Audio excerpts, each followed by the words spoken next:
Now I'm going to talk a little bit about the inflection point that I've had here recently. So my company has been around since October of 2022. Started as a subcontractor for a geospatial firm out in Denver. They were my first big client, basically sending me all over the country to do GIS collection work. So typically I was out with a data collector. You can think like a GPS or a GNSS data collector. What that is it's just a device that sits on a pole that just takes precise and accurate measurements.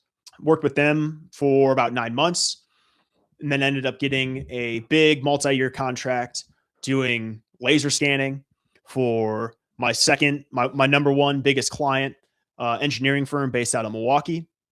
And that has brought me here to today.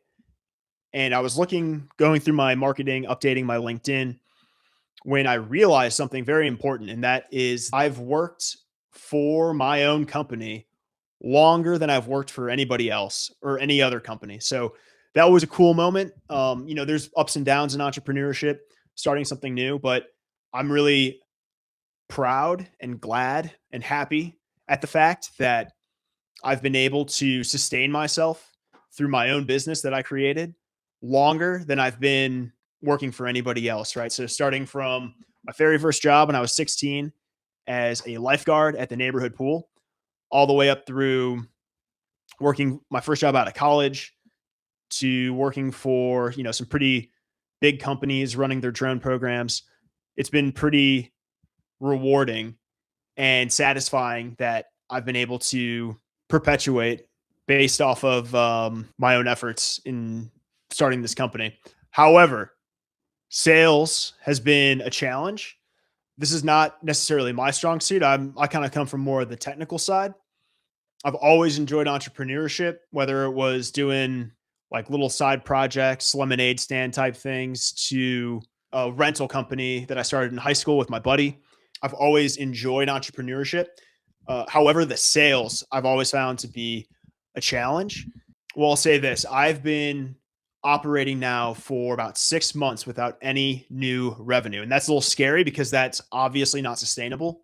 I have a target list of ideal customers. After talking to a friend who is also a bit of a business development advisor, he's like, you got to identify who your ideal or what your ideal customer profile is.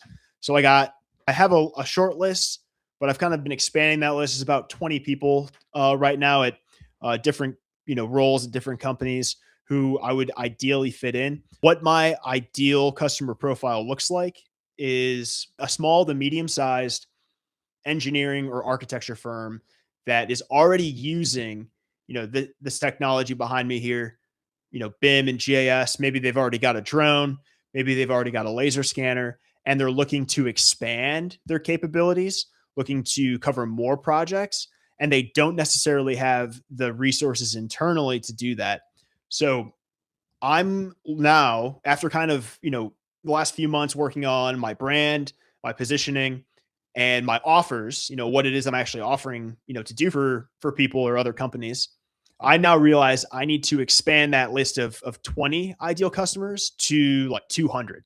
So that's the challenge that I'm working on right now, how to grow that, and then just start, planting those seeds, cold calling, cold emailing, and finding a good fit for my company and my services to help another company, grow and expand their reality capture and mapping technology capabilities. So that's the mission.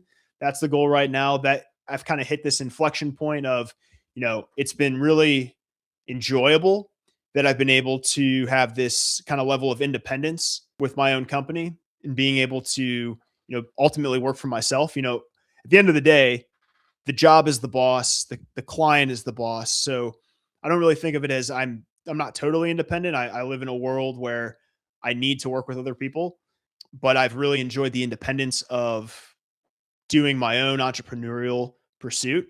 I really need to convert this into a more sustainable business. I need to find more customers. I need to find more projects. I need to find more jobs to keep my revenue flowing. So that's where I'm at now. I've got 20 ideal customers in my ideal customer profile.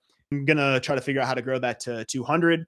And then I'm going to just be cold calling, cold contacting those 200 and hopefully find a good ideal fit for my business, my services with another company. So yeah, that's kind of the big challenge right now. Again, like I mentioned, I've been working on growing my brand, expanding marketing, and now I'm kind of just focusing in defining my offers. Now it's a matter of identifying ideal customers, contacting those ideal customers, and determining whether or not what I'm offering is the right fit, and then going from there, refining, repeating, so on and so forth.